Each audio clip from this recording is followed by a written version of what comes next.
नमस्कार, मैं सुनीता कथा मंथन में आप सबका स्वागत करती हूँ। कथा मंथन में आज सुनिए जैनेंद्र जी की कहानी राजीव और भाभी। जैनेंद्र जी की अन्य कहानी आपको हमारी प्लेलिस्ट से मिल जाएंगी, लिंक आपको आई बटन में मिल जाएगा। राजीव को नाम से शायद आप ना ही जानते हो, यह कठिन है। जी हाँ, शिल्पी राजीव। उसके साथ कोई 20 वर्ष हुए। एक होली के दिन क्या अघटनीय घटित हुआ सो आज सुनाने की छुट्टी हुई है, वही आज सुनाते। आज तो वह बहुत बड़ा आदमी बन गया है। वह बहुत बड़े आदमी की तरह जाना भी जाता है। बड़े आदमी से अवश्य यह भाव नहीं है कि देह उसकी संक्षिप्त नहीं है। दुबला तो वह अब भी सदा की ही भांति है, लेकिन अब जो संपन्नता उसके चारों ओर से ऊंचा उठा है वह ना थी। नई गृहस्थी उसकी हुई थी और तब माँ भी थी और जैसे तैसे अपने को और उनको पालता था।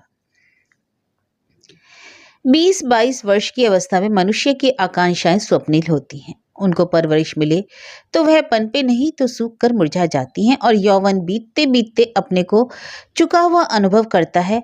ये वे आकांक्षाएं स्नेह मांगती हैं। स्नेह अनुकूल समय पर और यथा अनुपात मिले तो वे हरी भरी होकर कैसे कैसे फूल ना खिला आए कहा नहीं जा सकता। नहीं तो वे अपने को ही खाती चुकाती रहती हैं। मूल जिनकी दृढ़ हो, ऐसी प्रकृतियां विरोध में से भी रस खींचती हैं अवश्य, और वे मानो चुनौती पूर्वक बढ़ती रहती हैं।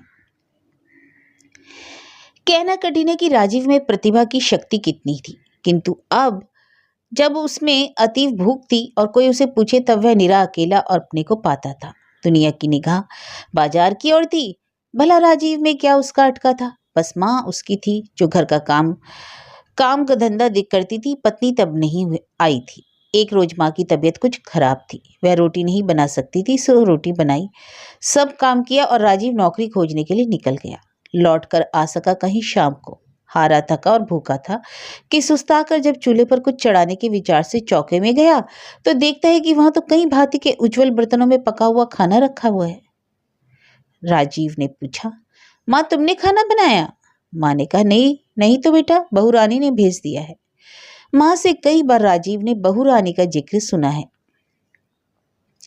यह हवेली उन्हीं की है और भी जायदाद है। वह बड़ी दयावंत है। राजीव की नौकरी लगने के बारे में अक्सर पूछती रहती है। हवेली का थोड़ा सा हिस्सा राजीव और राजीव की माँ को उठा दिया है, बाकी ऊपर वह खुद रहती है। 2 बच्चे हैं जो उन्हें भाभी कहते हैं। कभी कभी मोटर में उन्हें जाते राजीव ने देखा है। इस घर में भी कभी कभार वह दिख गई हैं। जरा देह से स्थूल है लेकिन हंसने वाली बड़ी है। मन की तो बहुत अच्छी है और रूप की, लेकिन वह तो अंदाज से ही काम लेता है क्योंकि ठीक तरह से उसने उन्हें देखा थोड़ी ही है। रूप की तो वह सर्वथा देवी ही है, ऐसा सुश्री उनका मुख है। राजीव ने कहा, माँ तुमने कहना दिया कि रज्जू आकर खुद बना लेगा, वह क्यों तकलीफ करती है? माँ ने कहा, मैं तो उनके हंसते हुए चेहरे के सामने कुछ कह ही नहीं सकी बेटा। वह आधे घंटे से भी ज्यादा मेरे पास बैठी रही। राजीव ने आश्चर्य से पूछा, खाना वह खुद लाई थी? क्यों माँ? हाँ बेटा। और तदंतर उत्साह से वह बखान करने लगी कि रानी बहू और क्या क्या बातें कहती सुनती रही, कैसे वह साक्षात देवी हैं और लेकिन राजीव सुनने को ठहरा नहीं। वह गया और चुपचाप जाकर खाना खा लिया। खाकर तभी उसने उन ऊपर से आए हुए बर्तनों को अच्छी तरह मांजा, पोंछा और लेकर चला। जिंदगी में पहली बार जीना चढ़कर गया ऊपर और पुकारने लगा, हीरा, ओ हीरा, यह बर्तन ले जा। हीरा नौकर का नाम था। हीरा तो नहीं आया, पर देखता क्या है कि बहू रानी ही मुंह पर थोड़ा सा घूंघट डाले बर्तन लेने को आ गई। वह तो जैसे सब भूल गया और जाने कब उसके हाथ में से बर्तन लिए गए और बहू रानी चली गई। 1 आध मिनट सुध-बुध खोया सा वह वहीं खड़ा रहा, फिर चला आया। उसी रात को उसके मन में फूटा उसका पहला चित्र। वह चित्र पर कैनवस पर उतारा, बिका और उसने फिर राजीव को राजीव बना दिया। किंतु भाग्य ही तो है, जब वह खुले ही तो उस कोष में से क्या क्या नहीं निकलेगा, कोई जानता नहीं। 4-5 वर्ष में उसका विवाह भी हो गया और तब कल्पना के पीछे की रानी बहू खुले सत्य में उसकी भी भाभी हो चली। तब देखा कि इस स्थूल शरीर में चुहलबाज दिल भी है। वहीं से भाग्यदेव भी पलटकर बरस पड़ने लगे और राजीव को मानो जीवन में अपना उद्दिष्ट कर्म पा गया। होली होली है। राजीव सौम्य प्रकृति का है, इससे क्या उसे छोड़ दिया जाए? भाभी ऐसी क्या पस्त हिम्मत है। हाँ, राजीव साहब बड़े ही बुजुर्ग और बड़े ही सज्जन हैं, लल्लो पत्तो भी जानते हैं, लेकिन यूं बचने से दुर्गति दुगनी होगी, जान लीजिएगा, क्योंकि होली तो होली है और भाभी भी भाभी है। उस वर्ष राजीव की खासी मरम्मत हुई, और तो और उसकी नवेली पत्नी भी भाभी के षड्यंत्र में शामिल हो गई। तब राजीव ने भी कमर से साहस बांधकर बचाव में थोड़ा कुछ उधम भी किया कराया। उस रोज खुल पड़ी हुई आनंद की बयार ने राजीव की जीवन नौका के पालों को ऐसा भरपूर भर दिया कि वह उड़ती ही चली गई। वह तमाम तैर कर ही गया हो संसार में, जैसे ऐसे निकल गया। इस वर्ष राजीव की परिस्थिति भी खूब सुधर आई, मांग बढ़ उठी और उसकी पहुंच ऊंचाइयों में होने लगी। इसी तरह कई वर्ष निकलते गए। जिस होली की बात कहने चले हैं, उसके लिए तय पाया गया था कि भाभी जी बड़ी तमीजदार हैं और बड़ी अच्छी हैं, सो राजीव को माफी रखेंगी। तय तो पाया गया था, किंतु होली से 2 रोज पहले बात में जब अजीब गंभीरता से भाभी ने कहा, देखो उन्हें अच्छा नहीं लगता और कुनबे में एक गमी भी हो गई है, अब के कुछ दंगा मत मचाना। तब अनायास ही राजीव कह उठा, ओ यह बात है। भाभी ने कहा, नहीं भाई, मैं हाथ जोड़ती हूँ, इस बार घर में रंग वंग कुछ भी ना होगा। मैं तो डालूंगा, राजीव ने कहा। अति विनीत होकर भाभी ने कहा, तुम्हारे हाथ जोड़ती हूँ राजीव, अब के गमी हो गई है, मैं नहीं तो कभी ऐसा कहती हूँ। राजीव भाभी के इस अनुनीत भाव पर मन ही मन शंकित और त्रस्त हुआ है। उसने मानो लाचार होकर कहा, अपनी बारी को भाभी तुम ऐसा कहती हो? और भी कातर होकर भाभी ने कहा, मैं तो तुमसे कहती जो हूँ देवर बाबू, नहीं तो भाभी भला कभी कुछ कहती है? उन्हें यह सब अच्छा नहीं लगता है। उन्हें अर्थात पति अति शुद्ध हृदय और खुली तबीयत के आदमी है। राजीव से जब मिले बड़े प्रेम पूर्वक मिले, पर वह कामकाजी और राजीव उनके इतने निकट नहीं हो सका है। और राजीव ने मानो बड़े साहस पूर्वक कहा, अच्छा होली आने दो, तब देखेंगे। राजीव परिस्थिति को बिल्कुल समझता ही नहीं, सो नहीं। इससे होली ठीक पहले दिन अपने एक मित्र के अनुरोध पर राजीव ने मित्र से कह दिया, अच्छी बात है, मोटर ठीक 9:15 बजे मुझे घर से ले लो, मैं तैयार मिलूंगा, प्रोग्राम 9:30 का है ना। राजीव अपने मन में जानता है कि उसे होली का हुड़दंग पसंद नहीं। उस रोज की भाभी की आत्रसी बनी वाणी पर रह रहकर उसकी स्मृति जाती है। उसे लगता है वह कुछ समझता भी है, फिर भी हठात उसके मन में शंका आती है कि कहीं होली के दिन के लिए भाभी के भीतर कोई शरारत तो नहीं दुबकी। उसने सोचा है जो भी हो, 9:15 तक अपने कमरे से बाहर वह पैर भी नहीं रखेगा और फिर मोटर आई कि चल ही देगा। होली बीत जाएगी, तब शाम को कहीं लौटेगा, सब बिल्कुल ठीक है। किंतु जब सिर पर दुर्देव ही खेल आवे तो, और विरिंच बाबा के मन का हाल भला कौन जान सकता है। जब राजीव ने मोटर की बात अपने मन में पक्की कर ली, तब सब प्रपंचों के रचयिता वह बाबा विरिंच ऊपर बैठे बैठे मुस्कुराए होंगे, कहते होंगे, देखो लड़के की बात, अरे हम फिर कुछ ठहरे ही नहीं, जो ये दुनिया के छोकरे हमें बिना बुझे सब करने लगेंगे तो हो लिया काम। और उन्होंने उस समय कौतुक पूर्वक होटे होटे में कहा होगा, अच्छी बात है चिरंजीवी राजीव, तो लो क्रीड़ा देखो। मोटर 9:15 पर आती। राजीव क्या देखता है कि उसके पहले ही चले आ रहे हैं डॉक्टर सीताशरण, गुलाल से मुंह रंगा और कपड़े तरबतर है। राजीव ने कहा, क्या हाल है डॉक्टर साहब? डॉक्टर ने बताया कि ये बालक बड़ी बला होते हैं, देखते तो हो कि क्या गति बना दी है, घर से अच्छा भला चला था, यहाँ आने तक खासा लंगूर हो गया। उसके बाद डॉक्टर ने पूछा कि यह क्या है, राजीव घर में बंद क्यों है, क्या अकेला है, श्रीमती कहाँ है, छोड़ गई, चलो छुट्टी हुई। राजीव ने कहा, नहीं ऐसी शोचनीय परिस्थिति नहीं है, फिर भी मायके गई है, तभी तो वहां वह जरा चैन से दिखाई देता है। उस समय जेब में से डॉक्टर ने चुपके से रंगीन पानी से भरी एक शीशी खींची। राजीव ने किंतु देख लिया, कहा, ये डॉक्टर मुझे पार्टी में जाना है। डरो मत, डॉक्टर ने कहा, यह जादू का रंग है। और राजीव के बहुतेरा कहते कहते भागते बसते डॉक्टर ने उसके उजले कपड़ों पर रंग छिड़क ही दिया और मुंह पर जरा गुलाल भी मल दिया। घबराओ नहीं राजीव, देखो रंग अभी गायब हो जाएगा। और सचमुच पानी सूखते सूखते कपड़े पर जरा भी रंग का धब्बा नहीं रहा। राजीव अप्रत्याशित भाव से कह उठा, यह तो बहुत ठीक बात है डॉक्टर, ऐसा और रंग है तुम्हारे पास? डॉक्टर ने कहा और जितना चाहो जेब में से 8-10 पुड़ियों का बंडल सा निकाल सामने रख दिया। आधा पाव गुनगुने पानी में एक पुड़िया डाल दो, बस रंग तैयार, और कई रंग की पुड़िया हैं। राजीव ने 5-7 पुड़ियाँ उठा ली और उतनी ही शीशियाँ निकालकर उसने जादू का रंग तैयार कर लिया। और फिर उसने कहा, देखना डॉक्टर क्या बजा है, 9:30 होने वाले हैं, 5-7 मिनट है, अच्छा मैं चलूँ? और डॉक्टर चले गए। तब मुंह का गुलाल धोकर साफ किया, शीशा देखा, बाल जरा ठीक किया और शीशियां होशियारी से जेब में संभाली।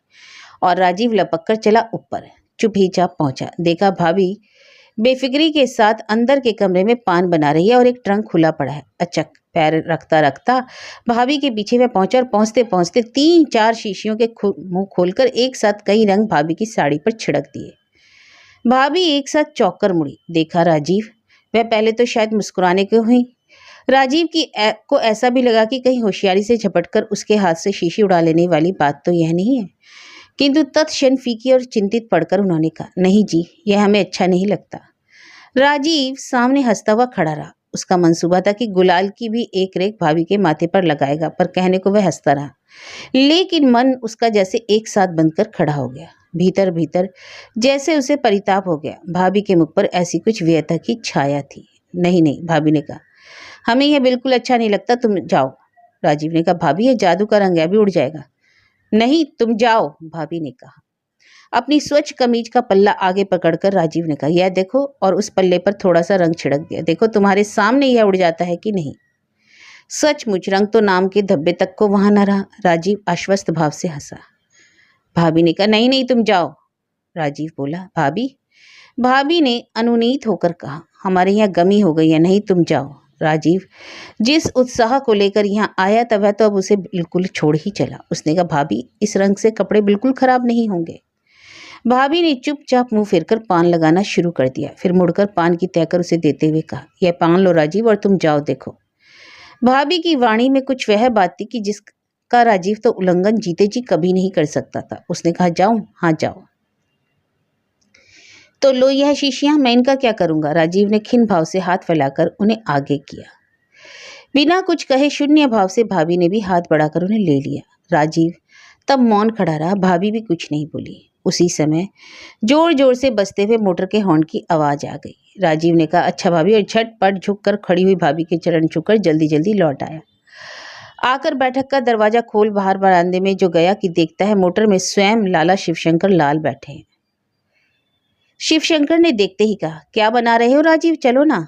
हाँ बस आ रहा हूँ, 2 मिनट दीजिए, राजीव ने कहा और अंदर जाकर झपट कर बाहों में कोट डाला, पतलून चढ़ाई, टाई को खुला ही लटकने दिया, हैट रखा, छड़ी थामी, बैठक को किवाड़ दिया, मोजे और उस पर बूट पहना और सहन से होकर मकान की ड्योढ़ी की ओर लपका। सहन पार कर ही रहा था कि एक साथ बाल्टी भर गरम रंगीन पानी ऊपर से ऐन उसके ऊपर आकर गिरा, ऐन सिर पर। उसकी चोट से हैट नीचे आ गया, कपाल भीग गया, कपड़े सब खराब हो गए। तो उस समय राजीव का जी फूल सा खिलाया, जैसे वह इस भांति नहाकर धन्य हो उठा। उसने बिगड़कर धमकी के स्वर में कहा, कौन है यह? दिखता नहीं कि कोई भला आदमी कहाँ जा रहा है? इसके उत्तर में बड़ी जोर से खिलखिलाने की ध्वनि राजीव के कान में पड़ी। और जोर से बूटों को सहन के फर्श पर पटकता हुआ वह उसी मुंह अपने कमरे में लौटकर आया। धोती पहनी, पैरों में चप्पल डाली और बैठक के किवाड़ खुलकर सामने बरामदे में आ गया। वहां उसे देखते ही मोटर में से शिवशंकर ने कहा, अजब आदमी हो, अब तक चल ही रहे हो, ऐसे चलोगे? राजीव ने बरामदे के नीचे सड़क पर आकर कहा, अब नहीं चल सकूंगा। क्यों? अरे ये औरत जात बड़ी खराब है जी, मैं तो अभी बाजार में पक्का रंग लेकर आता हूँ। हाँ चलो, तुम्हारी मोटर में चलो। तो साथ नहीं चलोगे? शिवशंकर ने पूछा। साथ चलूंगा, देखते तो हो यह सिर का हाल। बाजार से रंग लाकर इस सिर की अब मरहम पट्टी करनी होगी। बाजार आने पर राजीव वास्तव में ही मोटर से उतर गया। मानो या ना माना, इतने में ही उसे सामने से आते दिखाई दिए भाई साहब, यानी उनकी भाभी के नाते। राजीव जानता था हंसते हुए आ रहे थे। कपड़े उनके भी रंग बिरंगे हो रहे थे। हाथ में रुमाल में फल लटके थे। एक और सेंध बनाकर 2 चोइल कंकड़ियां निकल रही थी और भीतर से लोकाट उचक रहे थे। पूछ उठे, कहिए कहाँ? राजीव ने कहा, कुछ नहीं, यूं ही। और मोटर में कौन थे? लाला शिवशंकर लाल थे। अच्छा। और अच्छा कहकर भाई साहब आगे बढ़ गए। राजीव का उत्साह हठात कुछ मंद हुआ, फिर भी जैसे एक मत सवार था। दुकान से कई तरह के रंग लिए, घर आकर उन्हें घोला और लोटा भरकर पहुंचा वहीं ऊपर। भाभी का छोटा बालक, जिसका नाम पड़ा था छोटे और जो बड़ा खोटा था, छज्जे पर खड़ा था। राजीव को चढ़ते देखकर वहीं से बोला, भाभी ओ भाभी, चाचा आ रहे हैं। और पर्याप्त काया भाभी यह सुनते ही सब काम छोड़ फुर्ती से भाग छूटी। भागकर भीतर के कमरे में भाग गई, किंतु में जल्दी में उसके पट ठीक तरह से बंद नहीं हुए और वह हाथ के जोर से उन्हें बंद किए ही पीछे डटी खड़ी हो गई। राजीव ऊपर आया तब उसी खोटे छोटे ने इशारे से बताया कि भाभी उस पीछे वाले कमरे में है। उधर को बढ़ता ही था कि जोर की आवाज आई, क्या है? आवाज कम काफी न थी। उस पर स्वयं भाई साहब भी सामने आए। अजब डांट उनकी मुद्रा में थी। बोले, क्या है? राजीव ने कोठरी की ओर बढ़ते हुए कहा कि कुछ नहीं। कुछ है भी? और फिर जोर से भाई साहब ने कहा, रंग का लोटा है, राजीव ने धीमे से कहा। कहकर भाई साहब को देखते देखते वह कोठरी की ओर बढ़ा। लोटे को बाएं हाथ में लेकर दाएं हाथ से उसने किवाड़ में जो धक्का दिया। भाभी ने पूरा जोर लगाकर किवाड़ बंद रखे। भाई साहब ने चिल्लाकर कहा, राजीव। राजीव ने कहा, रंग तो हम डालेंगे, और किवाड़ में दूसरा धक्का दिया। कमरे के पीछे से छज्जे छज्जे एक दूसरे मकान में जाया जा सकता है। वहां एक सदगृहस्थ रहते थे। आर्य समाज के वह एक उत्साही सदस्य और रेलवे के हिसाब दफ्तर में काम करते हैं। चित्रकला के प्रशंसक और पारखी हैं। राजीव के एक आध चित्रों में भी उन्होंने ड्राइंग का ठीक होना स्वीकार किया है। उनकी दृष्टि में राजीव होनहार हो भी सकता है। उन सज्जन की अवस्था 30-32 की होगी, पर बुजुर्गी उन पर कच्ची नहीं बैठती। वह चश्मा लगाते हैं और 5 उनके लड़के हैं, भाई साहब के हितैषी। यह सज्जन ज्यों ज्यों सोसाइटी में राजीव की कला की बड़ाई सुन लेते, त्यों त्यों उसके प्रशंसक होना स्वीकार करते। किंतु राजीव के रंग ढंग कुछ इन्हें अच्छे नहीं लगते। उसके स्वभाव के साथ जो एक प्रकार का खुलापन है, उससे इन सज्जन के चित्त में आपत्ति बनी रहती है कि राजीव को प्रौढ़ होने की आवश्यकता है। वह जिम्मेदार आदमी नहीं है।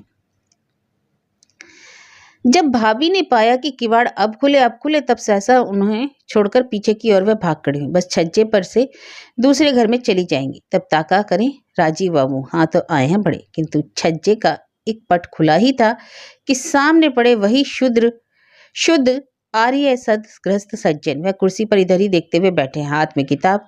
भाभी ने एकदम लंबा घूंघट खींच लिया। वह ठिठकी और काठ मारी सी रह गई। छी छी छी, वह गढ़ ही क्यों ना जा सकी। सज्जन ने सावधानी पूर्वक एवं मिठास के साथ कहा, ओह सेठानी जी हैं। तभी पीछे से राजीव की आवाज भाभी के कान में पड़ी, अब कहाँ जाओगी भाभी? राजीव बढ़ता हुआ पास ही आया। भाभी का सब सूझना बंद हो गया। सब वह मानो कांपने लगी। राजीव विजय गर्व में बोला, अब कहो।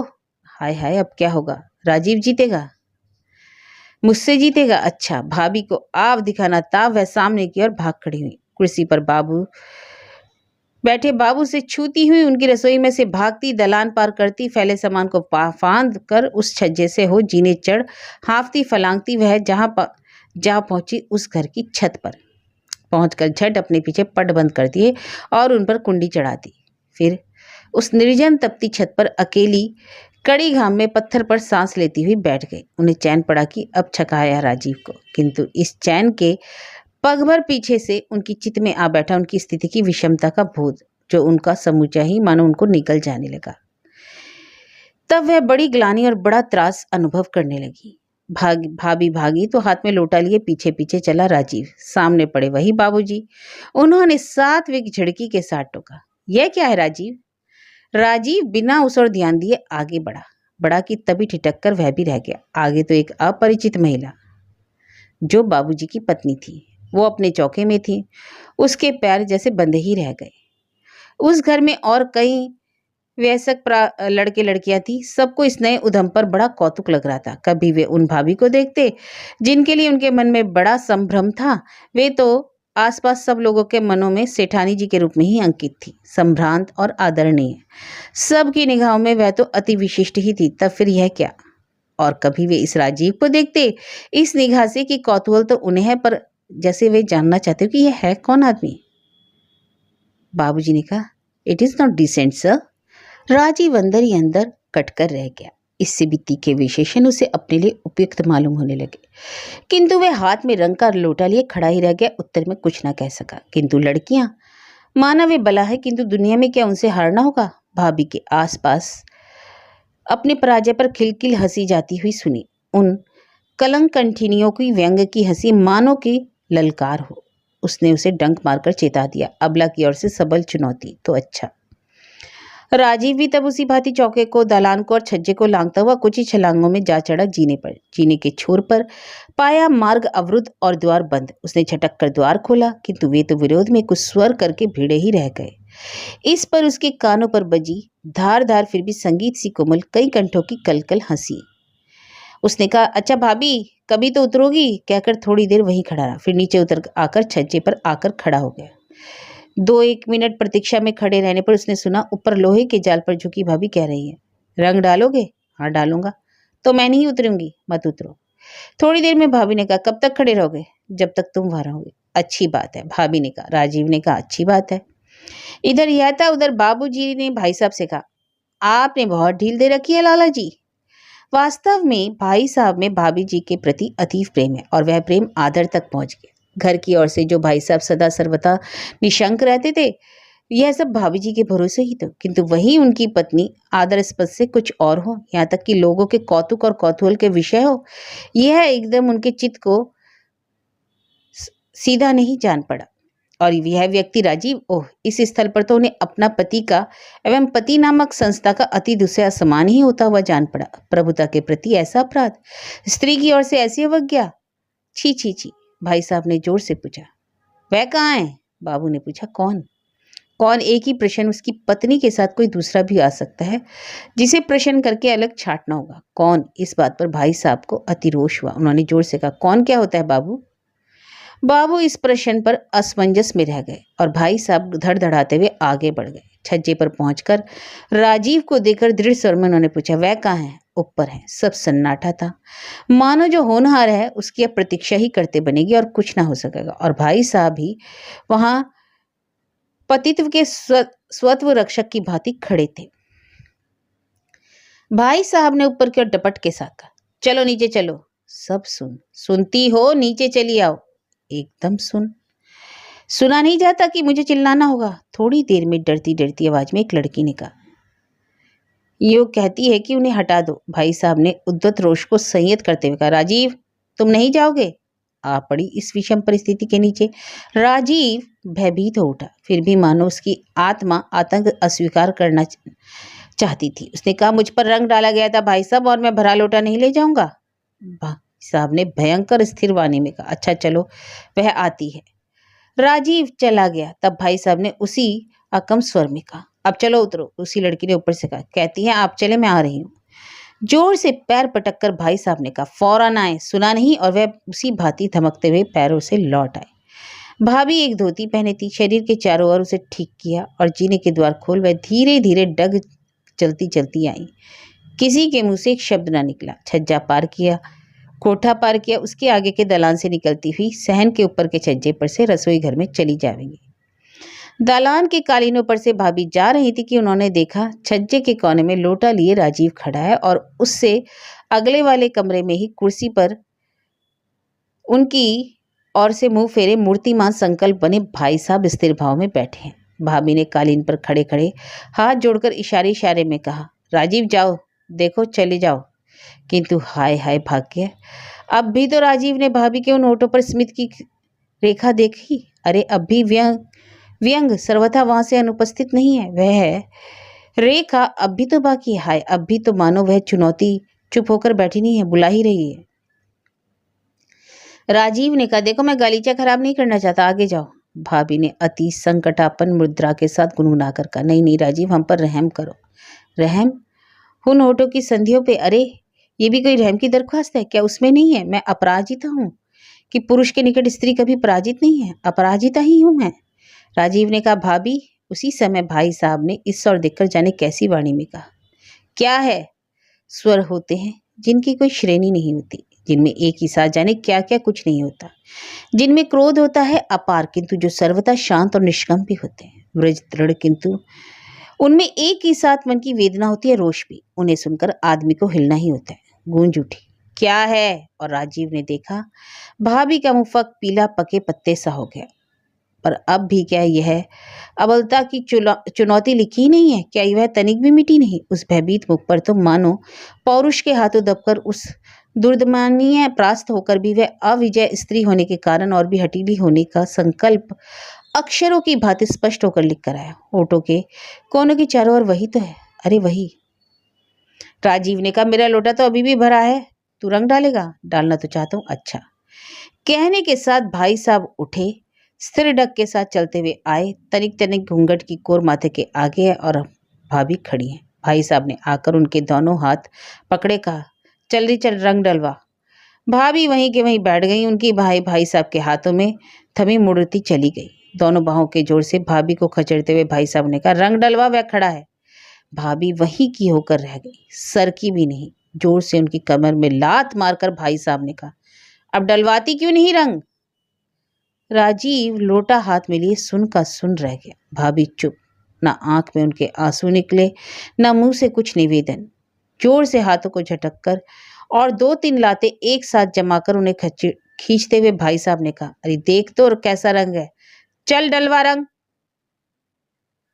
राजीव की आंखों ने ना देखा, 2, 3, 4 एक साथ दोनों हाथों की कई कांच की चूड़ियां चट चट टूट गईं और उनके टुकड़ों ने चुभकर भाभी की कलाइयों में जगह जगह लाल लाल लहू के स्रोतों को छेद दिया। अब भाभी की एक बाह भाई साहब के हाथ में, दूसरी कालीन पर टिकी और उस बाह की कलाई पर पास एक बिंदु पर राजीव की दृष्टि जकड़ गई। यह रक्त बिंदु वहां उत्साह के साथ मानो क्षण क्षण फूलता आ रहा है। अरे बढ़ती नहीं, कालीन पर वह रंग नहीं डालेगा और वह रंग लिए खड़ा है। अनंतर लात, फिर लात और मार। राजीव ने सहसा जोर से लोटा फेंक दिया और आगे बढ़कर कहा, भाई साहब ये क्या करते हैं? कब्र के से ठंडे स्वर में भाई साहब ने कहा, तू रंग डालेगा ना, ले डाल। राजीव ने आत्र भाव से पुकारा, भाई साहब। अरे जा तू जा। राजीव चुप। भाई साहब ने एक साथ चीख कर कहा, जाना, नहीं तो मैं जानवर हो सकता हूं। भाई साहब ने यह कहा और वह मानो ठिठके रह गए। उसके बाद फिर एक साथ भाभी का हाथ छोड़ लौट कर तेजी से कमरे में चले गए और अपने ऊपर दरवाजा बंद कर लिया। राजीव ने देखा भाभी फर्श को टकटकी बांधे देख रही है। आंखों से ना आंसू निकला, ना मुंह से निवेदन। हाँ, कलाइयों में से जगह जगह से फटकर लहू ही खुलकर निकला है। हाथ वैसे ही कालीन पर टिका है। सिर उघड़ गया और भाभी बैठी हैं कि बैठी ही हैं। अरे बैठी ही रहे। राजीव मुक्त सा देखता रहा, फिर एक साथ भाग गया। 20 वर्ष बीत गए। मुझे राजीव कल मिला था। कहता था उस दिन के बाद कल दोपहर उसे वह भाभी मिली थी। सराय बाजार में जो राजीव की जायदाद में 10-10 रुपए वाले क्वार्टर हैं, उन्हीं में से एक अपने लिए लेने के सिलसिले में वह उसके पास आई थी। वह अब बुढ़िया है। राजीव को विश्वास है कि भाभी ने उसे पहचान लिया, किंतु किसी पहचान का जिक्र उन दोनों के बीच में न हुआ और राजीव ने अंत में कहा कि क्वार्टर नहीं दिया जा सकेगा। उन भाभी के संबंध में अपने को जायदाद वाला पाए। क्या यह दम राजीव झेल पाएगा? इससे कहीं अधिक सहन तो उसे निष्ठुरता ही हो सकी। उसने निसंकोच उससे कह दिया कि क्वार्टर कोई खाली नहीं है।